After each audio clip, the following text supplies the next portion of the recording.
नमस्कार, मैं प्रज्ञा पांडे और आप देख रहे हैं जीएनटीवी न्यूज। आज हम उपस्थित हैं नारायण कृषि विज्ञान संस्थान गोपाल नारायण सिंह विश्वविद्यालय के प्रांगण में, जहां पर हम मक्के की खेती को लेकर बात करेंगे। इसे विस्तार पूर्वक बताने के लिए हमारे साथ उपस्थित हैं डॉक्टर धनंजय तिवारी सर, साथ ही कृषि विभाग के कुछ छात्र हैं, हम इनसे भी बातचीत करेंगे।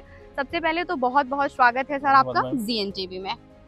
सर, सबसे पहले तो हमें मक्के के बारे में बताइए कि मक्के की खेती किसान भाइयों के लिए कैसे लाभकारी है? देखिए, अगर रोहतास ज़िले की बात करें तो सामान्य तौर पर किसान यहाँ पे साल भर में 2 ही फसलें लेते हैं। जैसे खरीफ मौसम की अगर बात करें तो धान, और धान काटने के बाद किसान गेहूँ की खेती करते हैं। लेकिन इसी बीच मक्के की खेती, रबी मक्के की अगर बात करें तो बहुत बेहतर विकल्प के रूप में उभर कर के सामने आ रही है, क्योंकि रबी मक्के की खेती करने से किसानों को आर्थिक लाभ काफ़ी ज़्यादा होगा। वहीं अगर जो किसान भाई गेहूँ की खेती करते थे तो उन्हें 30 से 35 क्विंटल प्रति हेक्टेयर उत्पादन होता था। अगर गेहूँ की खेती के अलावा रबी मक्के की किसान भाई खेती करते हैं तो उन्हें 70 से 75 क्विंटल उत्पादन प्राप्त होता है। तो इस दृष्टिकोण से रबी मक्का की खेती काफ़ी बेहतर होगा, जो कि मनुष्य के लिए और पशुओं के लिए भी काफ़ी लाभकारी साबित हो सकता है। जी सर, यहाँ पे आपने मक्के की कौन-कौन सी किस्में उगाई और इसका चयन किस आधार पर किया गया? देखिए, प्रजातियों के चयन में कुछ सावधानी बरतनी होती है कि जो अधिक उत्पादन दें और इस जलवायु के अनुकूल हों, इन सब विशेष बातों का ध्यान रखना होता है। हम अगर इस मक्के की बात करें तो MS 8352 प्रजाति लगी हुई है, और आप देख भी पा रहे हैं कि इसका काफ़ी दिखाइए अच्छा मक्का इसमें क्रॉप आ चुका है। जी। अगर भुट्टे की बात करें तो आप यहाँ पे देख सकते हैं काफ़ी बेहतर परिणाम हमें नज़र आ रहा है, और ये फसल लगभग 65 दिन की हो चुकी है। जी और सर। लगभग अगर पूरी अवधि की बात करें तो 150 दिन की पूरी अवधि होती है। तो ये हमने अपने फसल प्रक्षेत्र पर उत्पादित करके दिखाया है इसे। जी सर। सर, इस खेती में छात्रों की क्या भूमिका रही? देखिए, छात्रों की भूमिका की अगर बात करें तो बच्चे जो संस्थान में BSc कृषि के हैं तो वो समय-समय पे आकर के इस फसल की देखरेख करते रहते हैं। चाहे बुआई की बात हो, चाहे सिंचाई की बात हो, चाहे खरपतवार प्रबंधन की बात हो, चाहे पोषक तत्व प्रबंधन की बात हो। तो जी। ये सारे कार्य बच्चों के द्वारा किया जाता है, जिससे उनका सर्वांगीण विकास हो, प्रायोगिक तौर पर हर एक चीज़ों को बच्चे सीखें। तो इन सभी बातों को बच्चों को ध्यान में रख कर के यहाँ पे बताया जाता है। जी। सर, मक्के की खेती में कौन से उर्वरक का प्रयोग किया जाता है? देखिए, मक्के की खेती की अगर बात करें तो संतुलित उर्वरकों का प्रयोग बहुत ही आवश्यक है, क्योंकि संतुलित उर्वरकों का प्रयोग करने से अधिक उत्पादन प्राप्त होता है।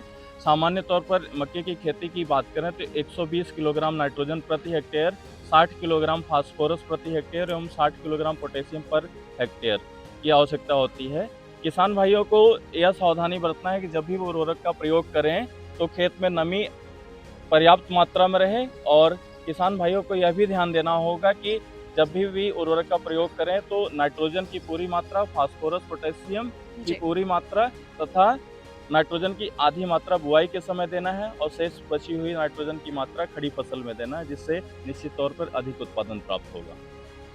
जी, बहुत-बहुत धन्यवाद सर। देखिए, हमारे साथ कुछ छात्र भी हैं कृषि विभाग के, हम इनसे भी बात करेंगे। क्या नाम है आपका? मेरा नाम अंकिता कुमारी है। आप बताइए कि यहाँ पे मक्के की खेती से आपने क्या सीखा? मक्के की खेती से हमने ये सीखा कि जो मक्का का खेती है, वो काफ़ी मात्रा में किया जा सकता है और इससे काफ़ी लाभ होता है। हमारे जो किसान देश के किसान हैं, उनको ये खेती करना चाहिए, जिससे उनको काफ़ी लाभ होगा। मक्के की खेती क्या व्यवसाय का एक स्रोत है? क्या कहना चाहेंगी आप? जी, बिल्कुल। मक्का की खेती काफ़ी अच्छा एक व्यवसाय का स्रोत है। ऐसे कहा जाता है कि आर्थिक स्थिति से मक्के की खेती पशु और पक्षियों को दी जाती है खाने के लिए। लेकिन ये किसान के दिमाग और उसका व्यवसाय में एक्सपीरियंस बताता है कि वो किस तरह से उसको प्रोसेस कर रहा है। अगर जितने अच्छे तरीके से आप मक्के को प्रोसेस करेंगे, उतने ज़्यादा आपको लाभ हो सकते हैं। जिस तरह से हम देखते हैं कि रेस्टोरेंट वगैरह में बेबी कॉर्न और भी बहुत तरह की चीज़ हम खाते हैं, तो उस तरह से उसको इस्तेमाल किया जाता है, उससे प्रोसेस किया जाता है और उससे लाभ निकाला जाता है। ओके, आप बताइए, मक्के की खेती में आपने भी कार्य किए होंगे, सबसे चुनौतीपूर्ण क्या रहा? चुनौतीपूर्ण ये रहा कि जब लगाते हैं तो उस वक़्त हमको उसकी देखभाल करना बहुत ज़रूरी है, क्योंकि अत्यधिक मतलब ज़्यादा मात्रा में अगर वो गीला मिट्टी होगा तो अच्छा। उससे भी मेरा कहीं न कहीं हानिकारक हो सकता है कि वो मेरा जो फसल है वो ख़राब हो सकता है।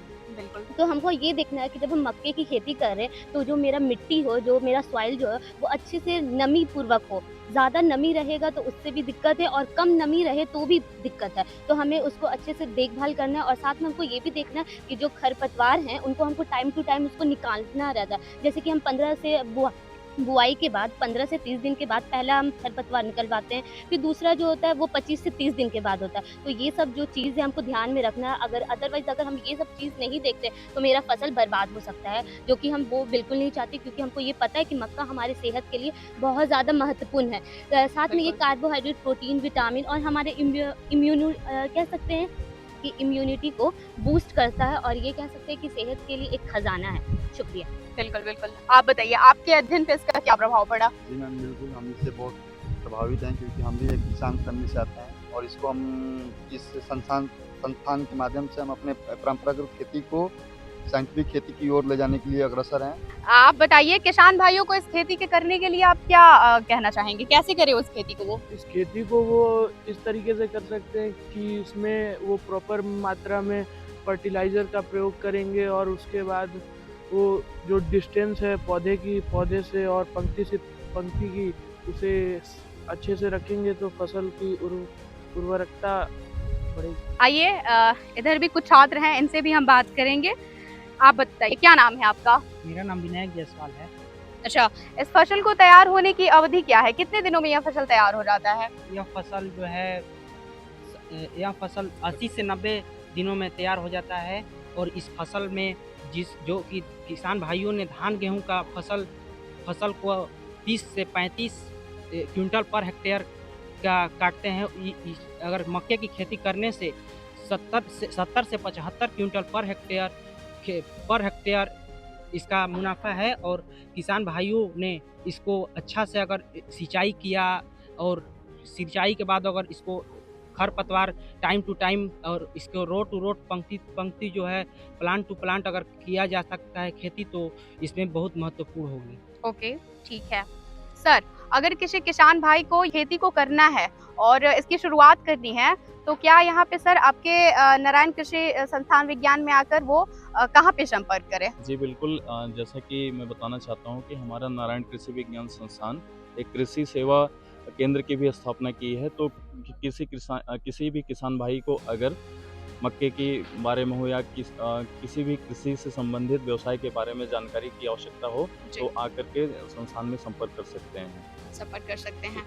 बहुत बहुत धन्यवाद सर। देखिए, जैसा कि सर ने मक्के की खेती के बारे में बहुत ही विस्तार पूर्वक बताया, खासकर यह विश्वविद्यालय स्तर पर किसानों की मदद के लिए ही यह कार्य किया गया है और सर ने जैसे कि जो भी जानकारी दी वो किसान और छात्र दोनों के लिए ही प्रेरणादायक है। तो ऐसे ही प्रेरणादायक जानकारियों के लिए बने रहिए और देखते रहिए ZNTV न्यूज़। धन्यवाद।